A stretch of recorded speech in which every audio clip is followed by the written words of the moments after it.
Listen, we need to talk about the Real Housewives of Salt Lake City. These ladies have clocked in and they're ready to work. I think they're really trying to keep the franchise alive and it's working. We're only on episode 3 and there's so much chaos and I'm actually liking it. The new girl Monica, she didn't come to play. She came to secure a bag. She sent Jen Shaw to prison. She took Jen's job.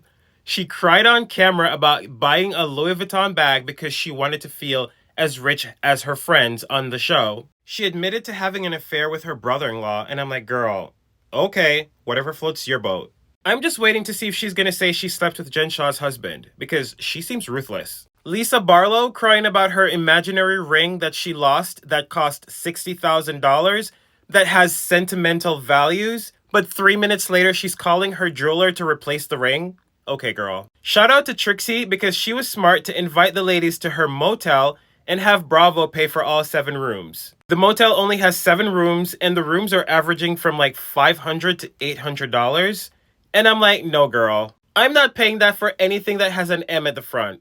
An H, maybe. So Meredith has a trip to Trixie Motel. She invites all the ladies. It's supposed to be a team building situation or a building of friendships. She invites everyone except Angie K. Whitney had dinner with Angie K and told her about the trip, and Angie K was like, I wasn't invited. So Whitney was like, you're my +1.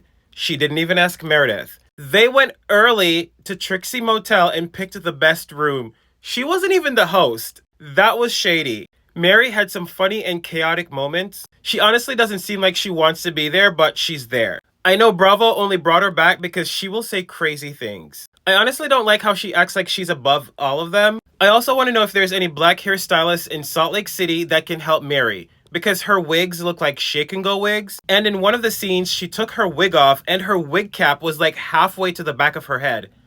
What is happening with her? I thought she was like a multi-millionaire. She could like fly in some hairstylist to do her hair. Or get on YouTube and learn like everybody else. And by everybody else, I mean me. Angie K showing up on the trip unannounced, uninvited, unwanted, and was demanding that Meredith talk to her. That was so funny. 1 minute she's saying she wants to be friends with Meredith, and then the next minute she's saying like some really weird thing. I like when she was at the table and she was like, I'm Greek and I do word of the day, and the word of the day is fake. Because everyone on the trip is being fake. I'm like, girl, really? Is that what you want to do? I feel like Bravo made a really good decision by giving her a snowflake. Heather was sick in the bus and she was throwing up. I felt bad for her, just a little bit. I'm still on the fence with her after that black eye situation because I want to know what happened. Meredith being drunk and slurring her words and having like a British accent, that was so funny. And thinking that the waiter was security and trying to get the waiter to tackle Angie K to throw her out of the restaurant. I'm like, girl, get yourself together. And then her crying and having this weird conversation about disabled children. I'm like, girl, you're drunk. Honestly, I'm not gonna lie, I would give episode 3 a solid 8.5. They did really good.